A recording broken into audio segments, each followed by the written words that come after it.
Hello, everyone. I'm John Evans. Welcome to another episode of One on One. My family's favorite is Drumline. Yours might be Office Space, or The Replacements, or Mad TV, or Time Machine, or Sleepy Hollow, or American Gods, or one of the dozens of movies and TV shows that Orlando Jones has done in a career that now spans nearly 40 years in the entertainment industry. Well, the versatile performer moved his family from LA to Wilmington a couple of years ago, wanting a little slower lifestyle. His career, though, is as busy as it has ever been, both on and off screen. Yeah, I've been in LA for a long time with my family, and, you spend so much time in the car.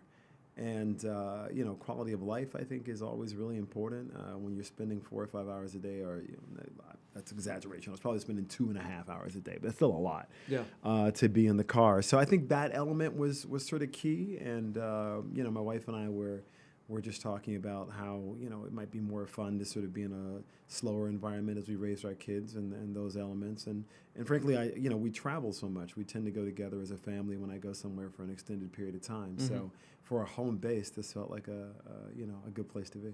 And, for someone who had traveled so often, mm-hmm. was being married and then being a dad a major transition for you? I think definitely. I think being married and being a dad are huge transitions. I always think the moment that they hand you your kid, yeah, and suddenly you look and the responsibility of it, the weight of it, the magic of it, all of that was exciting and also daunting, I think. But something that changed my life in the very best way. Did that play into your wanting to relocate? Because, there's one thing about raising a child, mm-hmm. or raising a family in LA or New York or traveling mm-hmm. all over the place. But Wilmington, while it does have its hustle and bustle mm-hmm. on College Road and Market Street traffic-wise, right. It is a different kind of, it's a small southern city kind of vibe to it. I'd spent, 23 years maybe in Los Angeles. So, it's not that. It's not even what we call traffic is not traffic. That's comparatively true. to what I'm accustomed to. So I think definitely smaller. And, and I'm not from L.A. So, I was born in Mobile, Alabama. I spent my life in the South, North Carolina, South Carolina, Georgia, and Florida. So for me, this feels a lot more like, what I'm accustomed to. My parents still live in Greenville, South Carolina. And though it's a bigger city, I think it's a lot more similar to Wilmington than L.A. is. When you want to get away and when you're not working, mm-hmm. what is a weekend or what is some time off for Jacqueline and Raquel and Orlando like? I don't know. I don't consider my job a job. It's more of a labor of love. Right. But, I think we don't think of it more like time off. We think more of it just like locations. We were just in D.C. together and went to the African American History Museum and went to the Natural History Museum and spent a week just bobbing around the nation's capital and seeing the 18 Smithsonians and all the loveliness that's there. I think fortunately, we get to travel a lot and we get to expose my daughter to a lot of stuff. She's been to Bulgaria. She's been to Paris several times. Wow. So, a lot of times when I'm traveling, I'm going to be somewhere for a while, be it, South Africa or London or Australia. It's always lovely to take the family because it's one thing to have those experiences in a book, but it's another thing to actually have them, in real time. Mm-hmm. And that's a lot of what we do together. So fortunately, my job lets me take a couple of days, in between time, and we get to hang out and do that. So I think that's time, but, we live on the ocean, so it's kind of like we live on vacation anyway, and then we go off to work. Yeah. And that was really sort of most of the plan here was to sort of live on the ocean in a place like this and then go to these other places and then, come back home to sort of vacation, as it were. Do they ground you like my family has grounded me over my career? Not let Dad or not let Orlando get that big head, make sure they chop him down a block or two when he needs it like my kids do? I assume. I imagine my parents have been doing that for a long time. Parents and friends do. Yeah. Do a lot of that, but definitely, I think there's, talking to my daughter and the things that she's excited about, and that she wants to talk about. I mean, it's completely outside of the world in which I live in, but I think Right. reorients the world in the right place for me. Yeah, because my kids, I mean, they'll never let dad. Once they see dad's got that little bit, oh, thank you, Mr. Evans, for doing it. It's like, oh, really? Come on, And I'm just wondering if your daughter does the same kind of thing for you. Like you walk in the door, outside the door, you're Orlando Jones, you've done this and that, but inside the door, all right, Dad, come on. She doesn't care whether I'm outside or inside. It doesn't matter to her at all. She doesn't really have a sense of that. Like she gets it because she sees it. Right. But she doesn't care about that at all. For her, I belong to her. With both of my daughters, I fully belong to them as far as they're concerned, and they realize that they have first position, and they do. That's nice. And it's just great. They crack me up. It is. It's a grounding force, though. What was growing up like for Orlando? In Mobile, Alabama, you moved all over. You moved several places. You said. Yeah, I lived in a lot of places. Yeah. So what was it like? I mean, what did you like? What did you do? What were some of your favorite things growing up? Athletics, reading? Well, professional sports is sort of the family business. I think every male in my family played professional sports. So, my father coached Division I basketball for 20 years. Right. So, for me, this has always been sort of normal. I mean, I'm used to being in a building with 30,000 people yelling and screaming and a game going on and watching the center of attention and being a part of all those elements. So for me, it's very normal.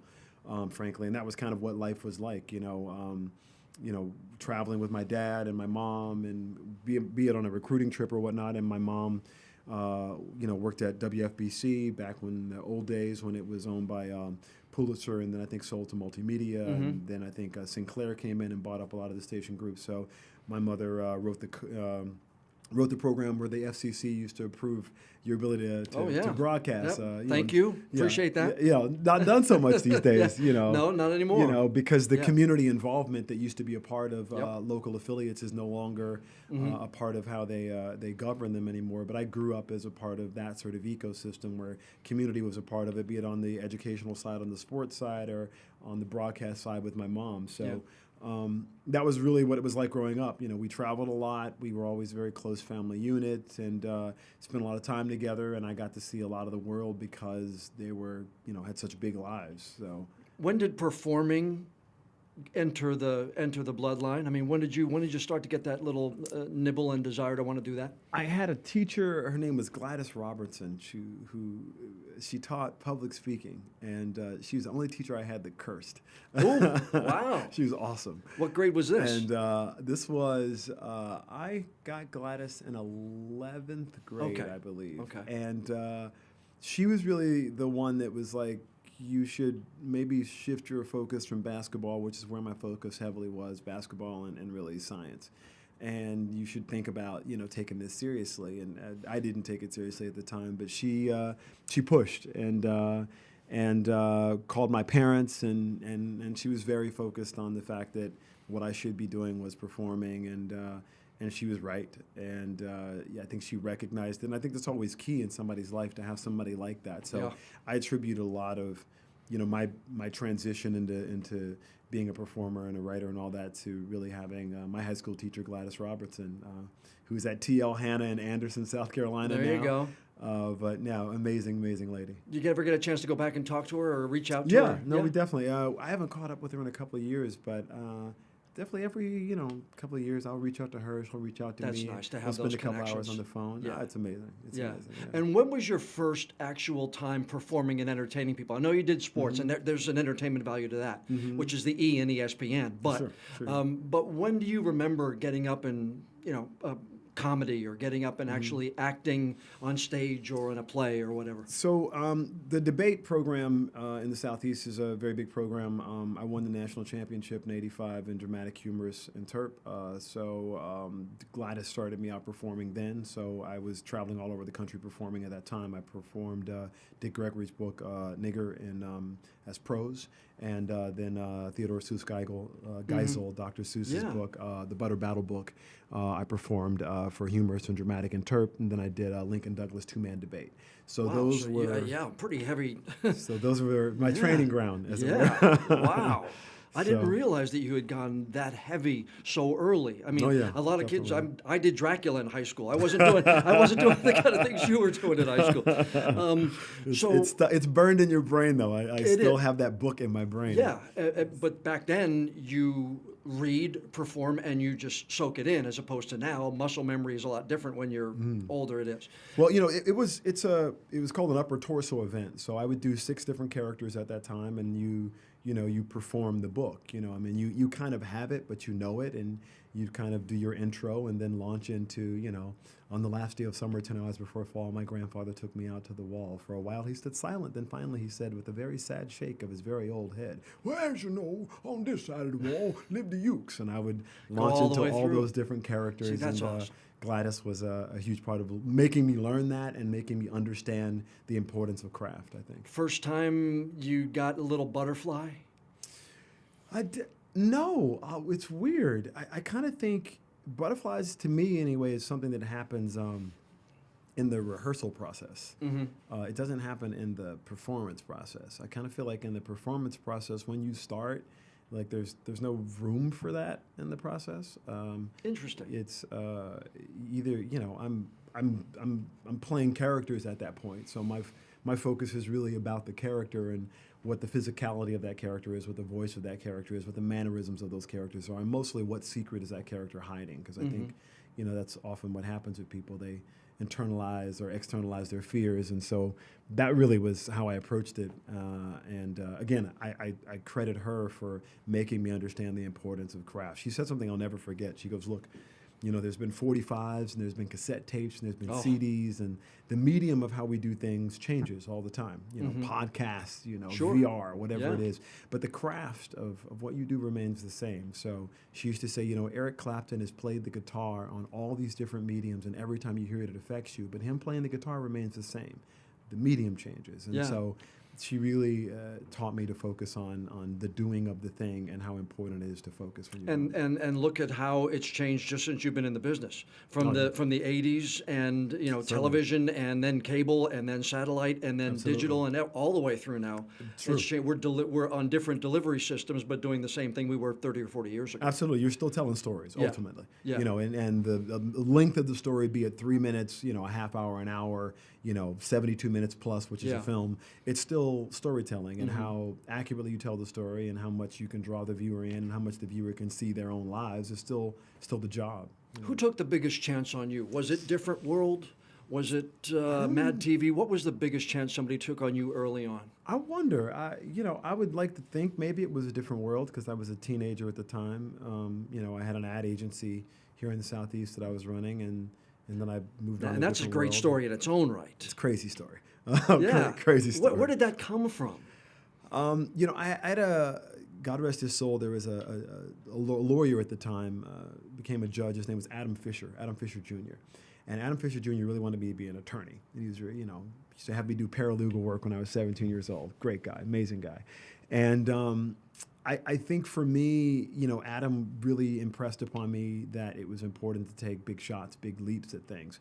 And when I got into advertising, it was because I was acting in these local regional commercials in North Carolina, South Carolina, and Georgia. And I would drive around and audition for these industrial films. And after I'd landed several jobs, he said, you should possibly think about incorporating and starting your own business. And so he incorporated me. And I took the reel of things that I'd done, and I started my own business when I was 18, and that was sort of my first big leap. Yeah. And then it was that reel of commercial work that I'd done that got me noticed by a different world. And they flew me out to LA, interviewed me, and hired me, and I didn't have a clue what I was doing. And I got some great advice, which was shut up. And I wasn't allowed to talk for 26 weeks. That's a true story. I sat Really? in the writing room for 26 weeks, and I was not allowed to say anything. And at 14 weeks, I thought I was ready, and I pitched a joke. And Gary Miller turned to me. He said, "Do you want to peddle that joke door to door with an effing manual?" And I was like, "Wow." And he goes, "I thought I told you to shut up." And I was like, Really? "Absolutely. Great lessons of my life. Truly." 26 weeks, you couldn't say anything in the Yes. meeting room. And it's important to understand why. I think the tradition of master and apprentice is often lost on us now because everybody thinks they're a master. You got to apprentice first. Yeah. And it takes a long time. And 26 weeks was just the beginning of that apprenticeship process. But you don't know how to pitch in a room. I mean, you're in a room with guys who've been writing comedies for 20 plus years. Yeah. You know, you're not going to blow them away with your comedy skills. They're all funny. So it was about learning how to pitch, learning what to pitch, learning what little area are you trying to illuminate about this character at this part in the story. And so it took me 26 weeks to really try and understand what was going on and what was going to work and what the job of a writer really is on a sitcom, which is really not to be the funniest guy in the room. It's to shut up and ghostwrite the head writer, because that's where you're the most valuable, because you take the workload off of the head writer if you can ghostwrite them. Yeah. If you're only writing for yourself, then you're not writing his show or her show, at which point they have no use for you. Yeah, they can bring somebody else in to do the same thing. Absolutely. Yeah. They need you to ghostwrite them, understand what's important to them, what their values are, why they see these characters this way. And so that was my job for 26 weeks, to learn that. Boy, put that in a backpack and take that on the road. I mean, you're 18 at the time? Yeah, I was 18. I mean, 19 when I got there. 19. I mean, what lessons you learned early on there, and then with some of the biggest people. I mean, Lisa Bonet at the time was one of the biggest stars on television. So what did that teach you beyond shut up? I mean, it's just, I can do this. I think to apprentice, I think it was really just learning what the job is, and you can't learn that. You know, you don't just sit in that chair and suddenly you know it. Yeah. I mean, it's who are the people in the room. Like, there's certain things that certain people, you know, have proclivities or leanings towards, and these are your bosses, you know what I mean? So you need to understand what they're going to respond to, what they aren't going to respond to, because that's how you move up the ladder. And so for me, it was just understanding that, you know, it's a process. You know, you need to pay very close attention to it, and that you're not an expert, and you're not going to be an expert for many years. I don't think I really fundamentally understood what I was doing until 4 years later. 4 years. When did you get how did that turn into Mad TV, and then how did that turn into some on-camera opportunities for you? So I wrote and produced sitcoms for 5 years. My first job was A Different World. I think me and Judd Apatow then wrote the pilot for Ben Stiller the following year. I think after that I did, Rock was in there, wasn't it? Martin first. Okay. Then I went to Rock Live. We did 25 live episodes, which was like a whole, like, crazy thing, because, you know, no one had done live television at that point since 1953. And suddenly we were broadcasting live to air, and you didn't have a laugh track anymore because it was live. Yeah. So then we went to the Sinbad show, which I wrote and produced on for Disney. And then after that, I really had always been a writer-performer. That had been what I wanted to do. And FX was launching their new network out of New York. Yeah. So I hosted their 1 hour live music show and left my writing job to go host that show. And then I spent 9 or 10 months in New York doing that, and went and auditioned for Mad TV in a crazy, 150-person cattle call, got that job, and then I was writing and performing on Mad TV. And did that for 2 years. And did that take you? I mean, was that a major step up in confidence that you were able to do all that on top of then get the on-air and on-camera work? I don't think it was a step up in confidence. I think it was a step up in fear. Because, really?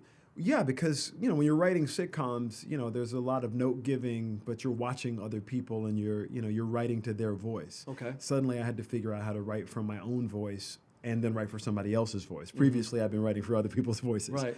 Now we're putting Orlando a little further up in the priority list. Well, I had to, because now I was saying it, and the truth of the matter is different people say things different ways, and what's funny out of my mouth isn't going to be funny out of your mouth. So just that learning curve of like, oh wow, writing for my strong suit was a hard thing to do at the time, and then being on camera doing it was also another crazy job I had to sort of figure out. And so Mad TV was definitely scary, because I was in a room with mostly stand-up comedians who had, were used to their own voices and knew how they were funny, and I had to kind of figure it out on the job. Yeah. Yeah.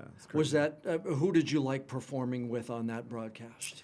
Gosh, let's see. Artie Lang and I were roommates. Artie, who's now known for, being on Howard Stern for years, and wrote his book and whatnot, and tells a lot of the crazy stories of what happened there. And that was definitely eye-opening. I loved working with Artie.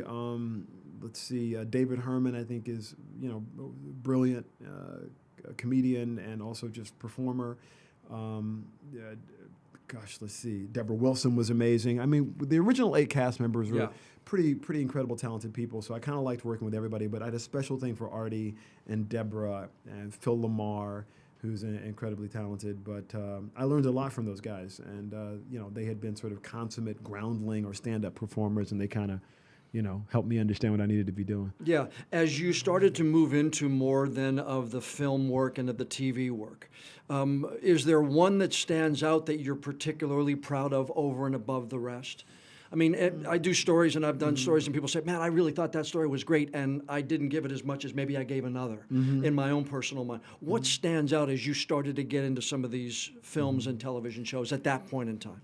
I came from a sports background, so, your 100% changes from day to day, right? So, but you still got to give it the 100, and, are you willing to fight for the ball? Are you willing to go for it? So, I kind of don't look back at my work that way. I mean, I kind of think of it like that was then, that was that moment, that was that time. Gotcha. A lot of it, it's hard for me to qualify because I don't particularly like watching myself. I think actors correct for vanity when they watch themselves. They don't correct for performance. And I generally base it on how I felt. Like, I know the take is right because it felt right. Right. I don't know it was right because I went and looked at it. Yeah. You know what I mean? Sure. Yeah. So I guess I don't particularly care for any of my work. Now, see, that's really not in the way that I would lift one over the other. I just kind of feel like I think my best work is ahead of me, and the work I did previously is just the work I did previously. I mean, I'm sure there'll come a point in my life where I'll sit down and do that. But the odd thing is that at every stage of my career, what has consistently happened is somebody has told me that this thing was my best work. Yeah. But none of them have named the same thing. Yeah. So you can't beat that with a stick. I just think it's weird, though. Yeah. I'm like, whatever it is for somebody else, and it really is about how it affects somebody else. Yeah, and I was going to say, and I was thinking about this as I was prepping for this yesterday and today, is that the first time we met, I told you that my daughter Monica was a pit leader in band, and my youngest daughter Abby was a drum major for 3 years. So I told you that Drumline around our house was one of the favorite, and still is to this day. That's one of those movies I can go in there and sit down, and no matter where it is, I can watch it all the way through. But to my family, that means that. Somebody else might mean The Replacement. Somebody else might mean something else. So it does mean different things to different people. It does, and I think that's, for me, the fun of my job. The fun of my job is that when I think I'm having a bad day, or when I am having a bad day, I consistently run into people who are excited about something, be it Mad TV or these days more, American Gods or Room 104 or any of that stuff. I am amazed by the excitement and how much it transforms what I thought was going on in my day, because what am I going to do? Act like they didn't have that experience? Sure. So for me, I always feel like the audience still transforms me and more than I believe I transformed them. That's just my personal opinion. Yeah. And it's a blessing. It's just, I live a charmed, blessed life. I try and work hard at it every time the opportunity presents itself. I feel like sometimes I don't get to where I want it to be. Yeah. But other people don't feel. I felt that way doing The Replacements when we were doing it. I felt like it wasn't quite there. Yeah. I felt that way doing Drumline. I felt like, it wasn't quite there. Yeah. But that's not the way other people felt about it. But the joy and the satisfaction that it brings to other people. When I don't know about you, but when I've done stories and people say, that story really changed me or made me do something, boy, you kind of stand up a little taller. It does. You know what I mean? Exactly. That's what I'm saying. It transforms me in many ways more than it does them. Like it's like they're excited to see me. I'm like, you know what? I'm more blessed and excited to see you because I don't know how it's landing. You know what I mean? It's in a vacuum in my world. The crew's around. But until they edit it, I don't know how they're going to edit it. I don't know how they're going to score it. And then finally when I see the finished product, I still don't know how people are going to respond to it. And so it's a weird, working relationship, but it's really a blessing. Man. Yeah, that is one of the most gratifying things, at least I found in mine, and yours the same way. The same for both of us. We're both storytellers, man. There's no quantifying good or bad here. For one of the things for me is when some of these young reporters come through here and they end up and they go up to higher and better things. You've worked, especially, I'm going to use Drumline again, Zoe Saldana and Nick Cannon, some of these young men and women who have gone on to great things.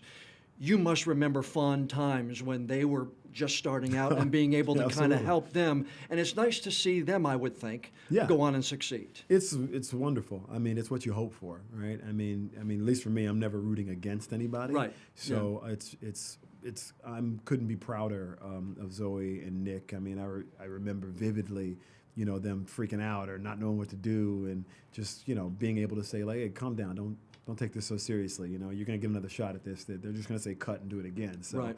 don't put so much pressure on yourself, but also remembering that was advice that was given to me, and I was fortunate to have mentors like Lawrence Fishburne, who was really the person who put me in film, who basically said, you got to get off of television. That's not where you belong.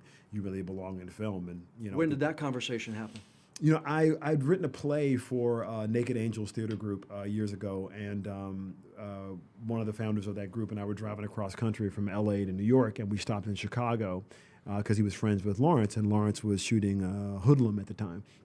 And we went to see a screening of Fled, which was a movie that he had just done, and we sat in the theater, and when we walked into the theater, he got up and he came over and he said, "Nice to meet you, Lawrence Fishburne. I'm a huge fan of your work." And I was like, yeah, right. At the time I was on Mad TV, so I was like, dude, seriously, you don't watch Mad TV. Like, thank you for being nice, but really. And he was like, no, my son watches Mad TV, and when we're together, he puts it on, and so I've gotten an opportunity to see you. He goes, and I'm telling you right now, you don't belong on television. You need to be in film.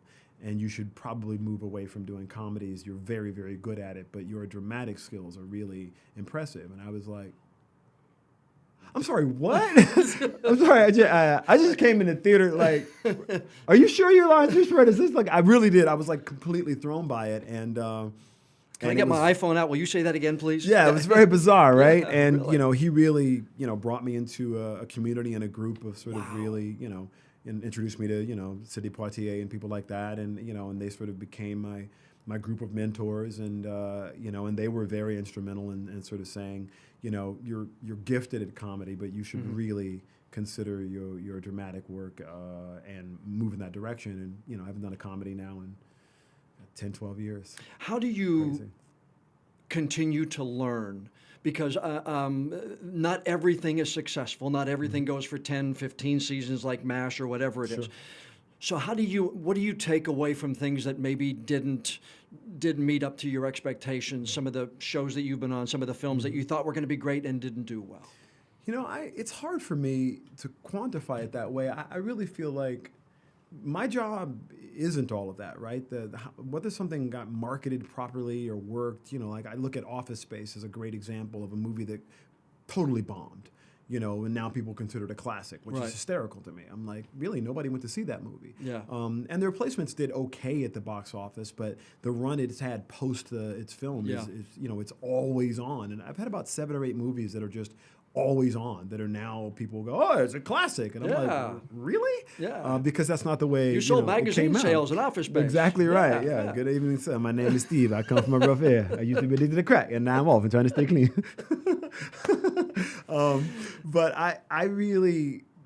But my job at the moment was to be Steve, and that really was my job. It wasn't to market it. It wasn't to edit it. It wasn't to produce it. It wasn't to figure out how to get it to connect with audiences. And that's really, to me, been a huge lesson in my life, which is that irrespective of how I might have thought it worked or even how people thought it was at the time kind of shifts those things around and jumbles them back up and spits them out. Like, even when we were doing Mad TV, like, it ran for 15 years. Like, who'd have thunk? I left after season 2. Yeah. You know what I mean? Yeah. I had no expectation that was going to go on for another 13 years. Right. And so many things that, who knew? They changed, they transformed, and they landed with an audience and became something different going on. So I really don't think about those things as much as I think about, was I able to get to the place I wanted to get to for that character in that moment at that time? And that's really been, I think, the thing I most focus on, which is, when you're acting, I think it's really key to focus on the position you play. You know what I mean? Like a ball player, you don't coach the team. You got your job to do. You catch throw it to second, complete the double play, and then let's get off the field. Absolutely. Right. And look, you have a lot of leeway in there. You know what I mean? Because the words don't really matter. The words are irrelevant. You can make the words mean whatever you want them to mean. It's how you imbue them with emotion is what's really important. So I kind of ignore it and focus on what my job is. When they put your name on a show, though, the Orlando Jones show. Sure. Did you take any more? Was that a heavier weight on your shoulders during that period of time? It was a weird wait at that period of time, just because I really got a lesson in the politics of the way the business works, at that time, which I didn't particularly have prior to that, particularly on a talk show, because I hadn't done one prior to that. I'd written for a bunch of things, but I hadn't done that. It was crazy, because FX had no shows. I think the only show they had was The Shield. My lead-in was like an infomercial. It was bizarre. With Richard Simmons, wasn't it? I think maybe exactly. I think it might have been, actually. Yeah. It was just bizarre, and so it was weird to do a show like that and then have people go, "Man, you really aren't bringing the numbers." And I'm like, "I'm doing 5 times the numbers of your infomercial. Yeah. So what are we talking about?" No, yeah. Well, it's really because Chevy Chase didn't work out, and so we couldn't move it to the Fox, because the weird thing about, for me, that show was Fox bought that show. FX didn't. FX got that show rammed down their throats, and I was like, I didn't know that had happened. Peter Chernin basically wanted a late night show, had hired me to build him a late night show, really gave me a lot of leeway to build the show, and then put it on FX to watch it, to just see how it was going to be. Yeah. And then his station groups basically said, well, Chevy Chase failed, so how do we know this is going to work? And that was it. So I was on FX, but I wasn't FX's show. Yeah. But I was like, what happened here? Yeah, so it was one of those. The politics of the whole entire industry, the major example. I'll never forget a guy named Tony Vinciquero, great guy, really great guy, and Rob Dalton sat me down and they said, listen, you did a great job. We didn't ever expect that you would be able to do this and get this far with it. But Seinfeld is making a lot of money for our station groups. And in order to put you on, we have to take Seinfeld off the air and anger all of our station groups in that time slot. Yeah. So for that reason and that reason only, we can't move forward with the show. And I was, but why did you spend all this money and have me do 75 episodes? They go, well, Chernin wanted it, so that was that. Yeah. And I was like, okay. All right. Thanks for being honest with me. And they're like, you'll go on to have a great career otherwise. And it was like, what just happened? Yeah. So just a lesson in how the politics of business work and how often you think it's about you and we're not thinking about you at all. How important was the 7-Up campaign?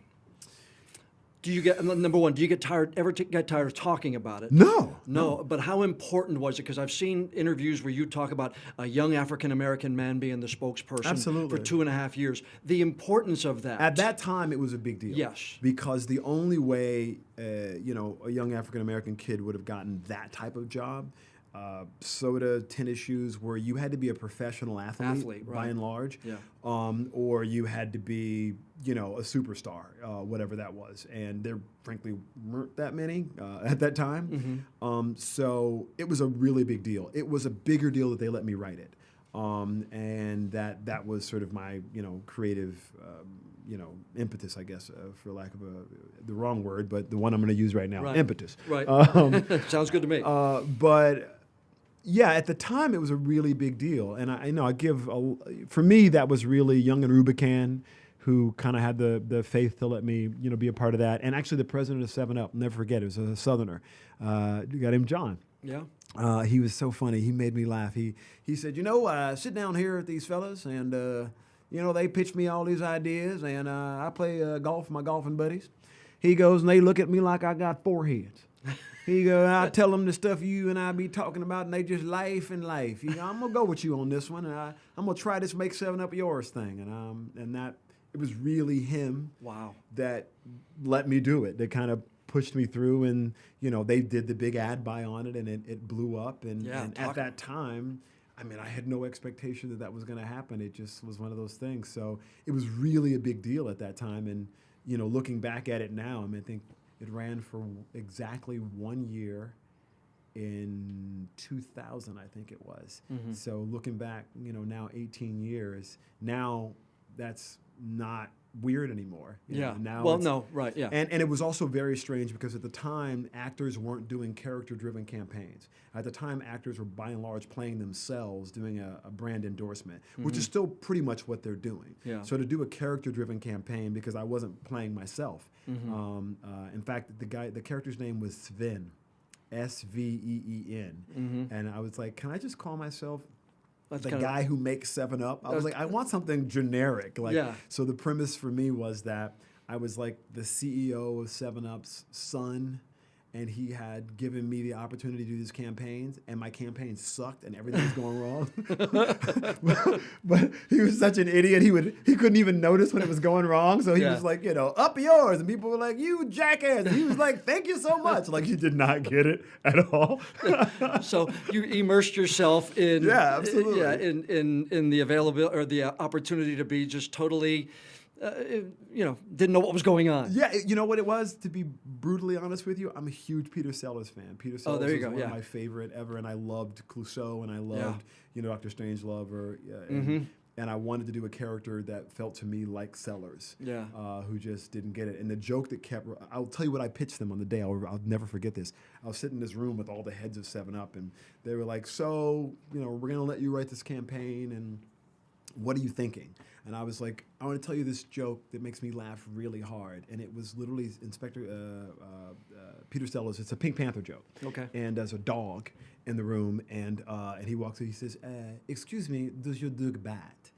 And he says, excuse me? He says, does your dog bat? And he goes, no, my dog does not bat. And he goes to pet the dog, and the dog goes crazy. Right. He jumps out of the way, and he goes, I thought you said your dog did not bite. And the person goes, it is not my dog. And for me, I was like, that's who I want this guy to be. Like you didn't ask me if that's my dog. He didn't ask the right questions. He didn't quite figure it out, you know. And they were like, okay, we get it. And it was Show Us Your Cans was the one that they kind of let me get away with, which was supposed to be sending your 7-Up can in, and you show them your 7-Up, and people were sending me pictures of their butt. Yeah. Well, I mean, it doesn't matter. It got attention, and it worked. Worked out. It's so cool.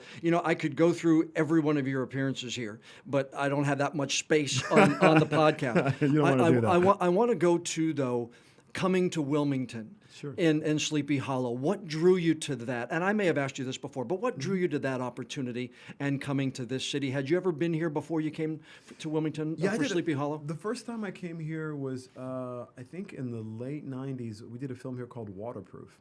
It was one of the first films I'd done, actually. I think I'd done Sour Grapes with Larry David. And then after Larry David, I did Waterproof. And then after that, it was The Hangman's Daughter. Those were the first sort of early 3 films that I'd done. And I stayed down at Stinnerman's downtown. Yeah. And I met Dennis Hoffer, who had a lot of property here at the time. Oh, yeah. And at the time, he was big in town here. He was huge. Yeah. And he told me I should get some property here. And I was like, you're crazy, dude. I'm in L.A. I'm not leaving L.A. And that was the first time I was here. I had a wonderful experience. And I remember leaving here, flying to South Africa, and shooting The Hangman's Daughter with Quentin Tarantino and Robert Rodriguez. And when I came back for Sleepy Hollow, it was, suddenly I had a family. My daughter was 3, and we were coming back and, found a wonderful house and set up space here and kind of settled back into a Southern life that I really hadn't been in for a very, very long time. I think the only thing I'd done really in the Southeast was in Atlanta, which was Drumline. Yeah. We shot down there. And it was a really great experience. I mean, it was crazy that show and long hours and my castmates were very new to the game, and it was their first time sort of coming out of the gate, and so I was flying all over the place doing like mostly promo stuff, all of the press for that show. Well, and you brought them, because I remember you helped, because we went. Ashley went down there several times on the set. You helped them get interviews with them at the time. So you were the experienced one of that set when it when it began. Yeah, it was. It's weird. Because people don't think about it in the context. Like, I was really thinking about Nicole Beharie and Tom Meissen and what that experience was like with them, right? Because when we first did it, it was just me, Nicole, Tom, and Katya Winter, and it was just the 4 of us, and everybody else got cast sort of after the fact. And we were in Charlotte when we shot the pilot, and then when it got picked up, and we came here, and they didn't know what to expect. And I was like, look, you're going to work 90 hours a week. Yeah. And the press was weird because it's hard to get booked in press if people don't know who you are. Yeah. So I got booked for all of the press, and so suddenly I'm now talking about the show, but I'm speaking for Ichabod Crane suddenly, and trying to let him know that look, I'm trying to represent you in all of this. It's not about me, really. It's about us. But Tom and Nicole did do some stuff with us. I remember when Ashley talked to him right downtown, right along the Riverwalk once a couple times. I think he got a little more eased into things. But he couldn't do the press at the end of the day because you can't get booked on any of the late night or morning shows because they just don't know if you're going to give them the 7-minute segment. So doing one in the market where you're in is good, but it's really, I did press in New York, I did press in London, I did press in Paris, I did press in LA. I mean, I was literally doing press, for 2 and 3 months straight for that show. But to me, it's a team effort, right? That's really what it's about. Sure. And it was a fun show to do. And, the crews here frankly, this is the 3rd oldest film community in North America. And I think people often overlook that. And it's, that show was only as good as the crews that we had. And the success of that show is tied to the film community here in North Carolina. And frankly, without that crew, I don't believe the show would have been as good as it was. And, it was sad when they moved it away to Atlanta and, all of the stuff that happened on the film incentive side. But that's a real win for this community, that show. Yeah, I don't want to get too political here, but to you, when something like a film incentives goes away, you've got to notice it, obviously, because it impacts your community, but you are a taxpayer, you are now a property owner, and you're seeing something happen to your Wilmington community. So how easy and or difficult is it for you to be able to speak out and talk out about it? For me, it's easy. There was a fellow artist. I mean, this idea of below the line and above the line that's something executives talk about. The truth of the matter is they're still doing the work, and they're still a part of the creative process. So for me, when that happened, it was devastating to this community in a lot of ways, and also devastating to a lot of the young artists who are looking to get their break. As somebody who got their break in this region, it was because things were coming to these regions that allowed me the opportunity to audition and fail. People always talk about success in the weirdest context, but failure is what breeds success. You must fail a lot, and without failure, you cannot be a success. So for me, when I meet people and they go, man, I want to get into the business, it's stuff like that that allows that to happen, and I am a direct product of that. So when people go, oh man, it's political, I'm like, no, it's not political at all. I would not be sitting here if things did not come to North Carolina, South Carolina, and Georgia. That is what jump-started my career. I truly hope that comes back, and I truly hope it also reconfigures itself for the multi-platform world we now live in, and isn't just asking Hollywood to bring movies and television shows, because frankly, the digital outlets now pay more money than the cable outlets do for content. And so that's a total change. It wasn't that way 3 years ago. No. And now VR and AR are going to be bigger platforms. Totally different, but I really hope that this community gets more of that, because you've got a great tech circle in the Raleigh area and a film community here in Wilmington and at the University of North Carolina, Wilmington. So I'm really hoping that UNCW and those places get an opportunity to show what they can do. Yeah, it'd be nice for that to branch out, kind of the way the studio did when it really ramped up. Absolutely. When did you get the bug to do comedy again? You went on did you go on like an 18-month tour at one point in time, just doing nothing but comedy? I was just doing stand-up. I'd never done it before. I'd written for a bunch of stand-ups. I hadn't done it before. It was basically about 6 years ago was when I'd had a bet with my manager, right? And the bet was that everybody's always said, you should do, stand-up. People assume because of Mad TV that I did stand-up, or that I did comedy. But my career kind of had the opposite path. Most of the people who I compete with or work with, be it Jamie Foxx or Eddie Murphy or whomever that is, they all came from 15, 20 years of stand-up. I started starring in comedy movies having never done stand-up. So my manager basically said, I'm going to put a date on a board, and you're going to go do stand-up on this date. Because I was always too busy, and all the stand-ups were trying to get my work. Right. So I was like, why would I go do that? I already have the job they're trying to get. Why am I trying to do that? So they were like, my manager at the time said, listen, I'm going to put a date on the board. You cannot move this date. I'm going to put it out 3 years out, and you're going to go do stand-up. And so she did. And it was the Miami Improv. And suddenly I had a date at the Miami Improv. And she called me up a week in advance and said, you have a date at the Miami Improv. This was the date we made. You're going to start doing stand-up. And I had no act, and I showed up at the Miami Improv for 6 shows in a weekend. And what did you talk about? I just talked life. Yeah. At the time, my daughter had just been born, and I talked a little bit about that and just life and stuff, and it went really well, nice. Surprisingly, to be honest with you. And at the end of it, she was like, I'm told you killed. I'm booking out the rest of your year.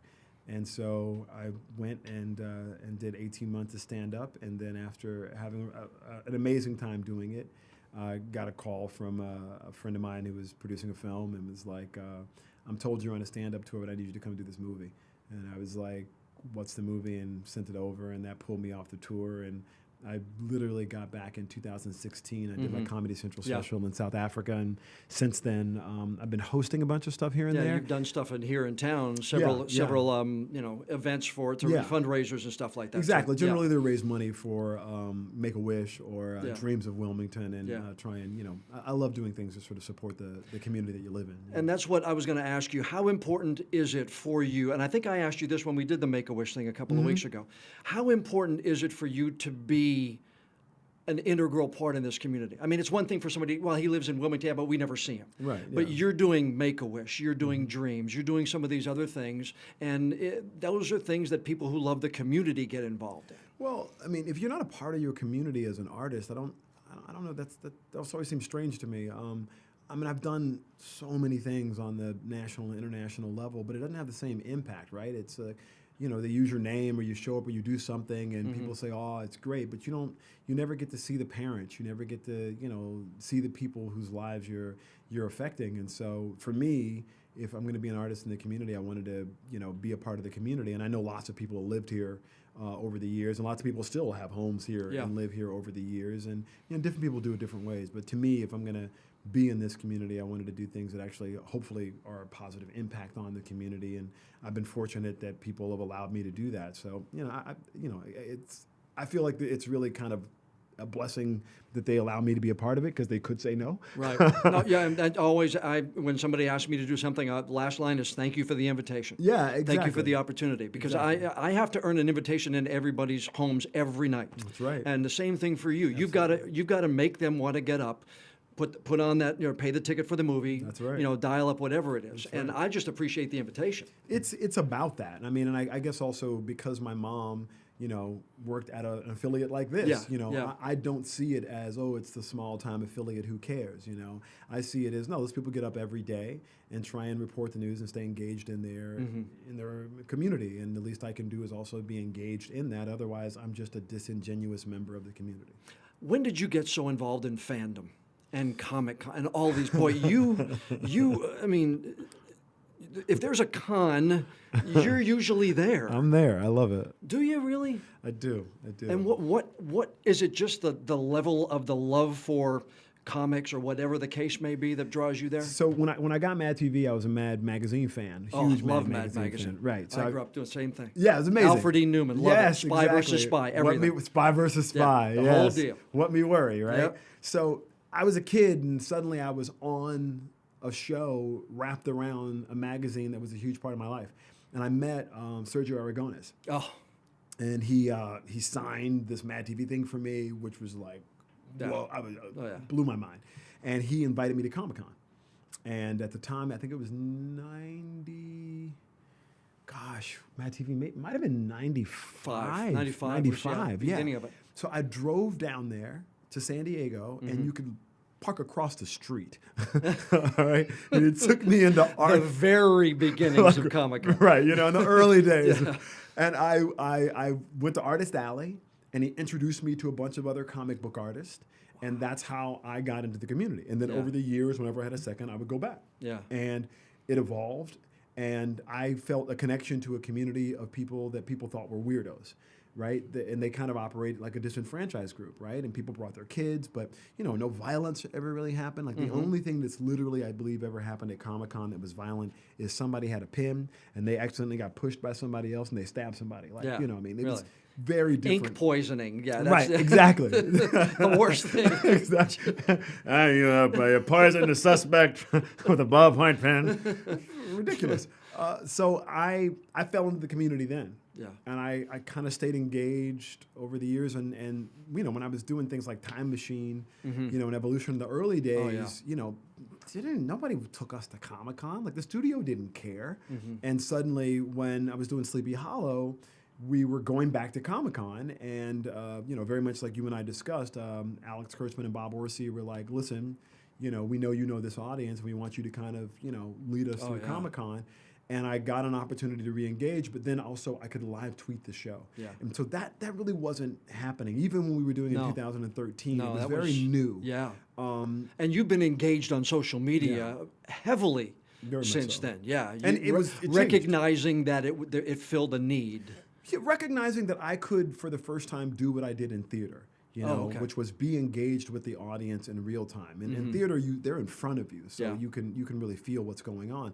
And on the show, I could now use the broadcast element of the show to be engaged with the fandom, and that kind of sucked me into fandom. But my big issue in fandom was I wanted to be a fan. I didn't want to be a celebrity in fandom. I wanted to just be a fan, and that meant that I had to be engaged around shows that weren't just the show I was on, but shows that I really liked. Supernatural. Yes, Supernatural or Arrow or Black Lightning, which I just moderated the panel for in D.C., which was an amazing thing because Mara Braca Keel and Salim Akil. Mara Braca Keel, I remember the day she walked into KTLA Studios.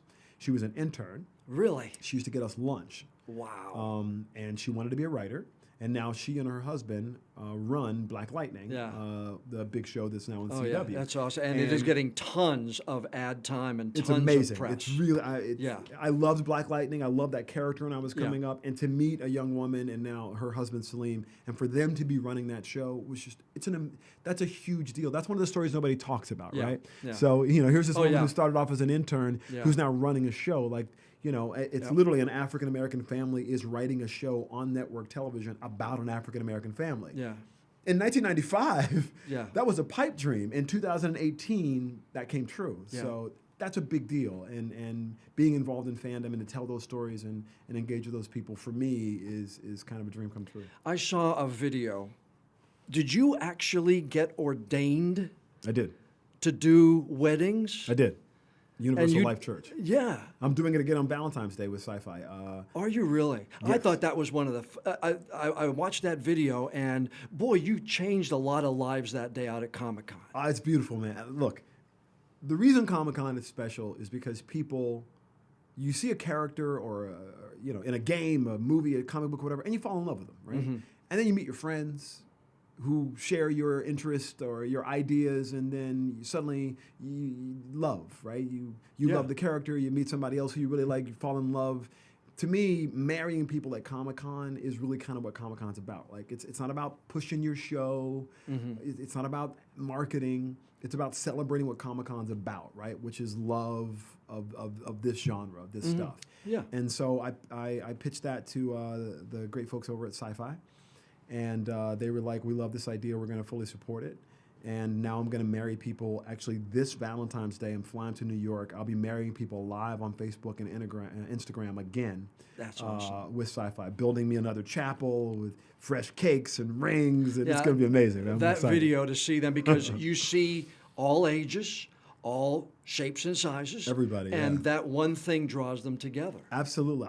I married Poe Dameron and Han Solo, man. Yeah. I married Scott Pilgrim and Ramona. I mean, it's Do you get as big a kick out of it as they do? Probably more. Probably more? Probably more. Yeah. I mean, I'm a nerd, dude. I mean, I call myself a nerd and a 14-year-old fangirl. Yeah. I'm not a fanboy. I'm a fangirl, because fangirls, they yell and they scream and they get all the emotions. Fanboys are a little too cool for me. I'm a fangirl. Room 104. That's a great concept for a show, and your episode rather, I really enjoyed. I thought that was an awesome, the whole church and getting together and kind of running through everything. But Room 104, the concept of the whole thing on HBO is just great. The Duplass brothers are super talented. Yeah. Obviously, really, really smart guys. And when they called, they were like, we have this idea for this anthology series similar to Black Mirror. All takes place in this hotel room. And when I read it, I was like, wow, this guy's in a cult. Like, yeah. Yeah. And I just liked the idea that, she doesn't play along. And so he gets frustrated with not being able to sort of move the needle. It was just a really great concept, and I was excited to work with them.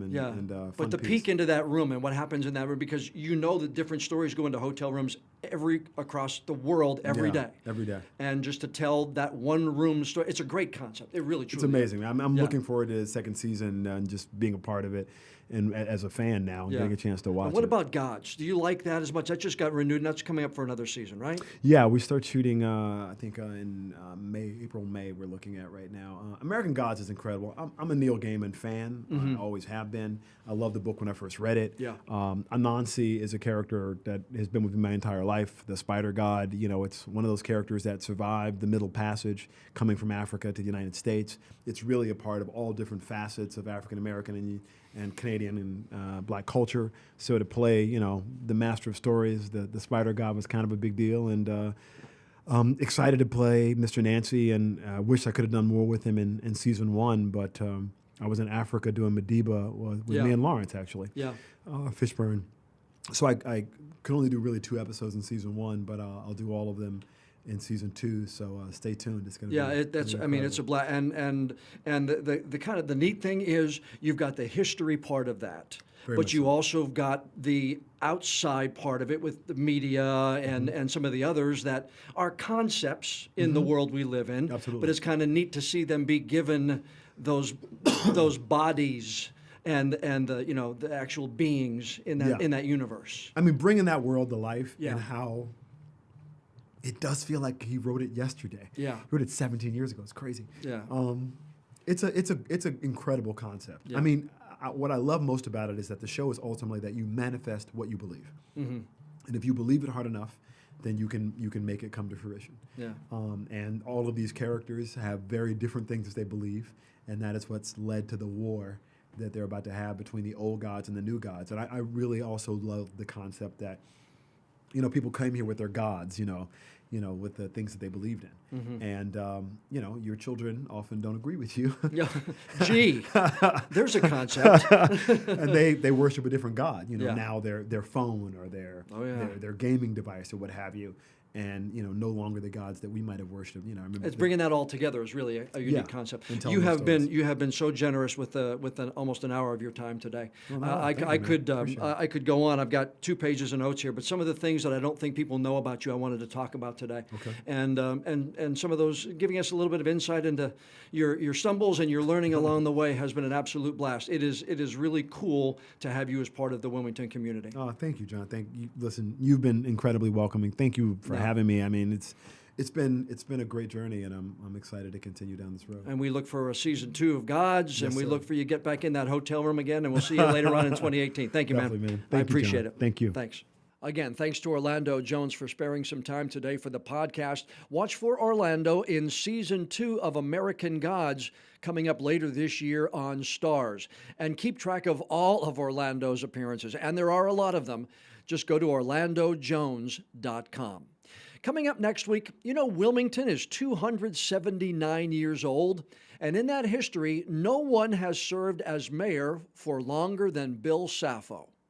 I had no idea that I would be the mayor of the city of Wilmington, North Carolina. I was always interested in politics. In fact, my first foray into politics was the Nick Galifianakis, Jesse Helms race in 1972. I was 12 years of age, and Nick Galifianakis was a friend of my father's, and Really? was running for the U.S. Senate. He was a congressman from Durham, and got involved in that political race as a young kid, passing out flyers and what have you. But that was my first foray into politics, and kind of got hooked on it. I was always interested in politics, but I had no idea that I would ever be in local politics or be the mayor of the city, and be the mayor of the city for as long as I've been the mayor of the city.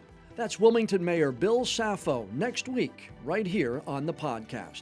If you know someone who you think would be a good interview for an upcoming episode, send me an email. Tell me about it. jevans@wect.com. And if you leave me a rating or a review about this episode, and you send me a screenshot by email, you could be the lucky listener we pick at random, and we'll send you that WECT travel mug. I'm John Evans. Thanks for joining us for this week's episode of One on One.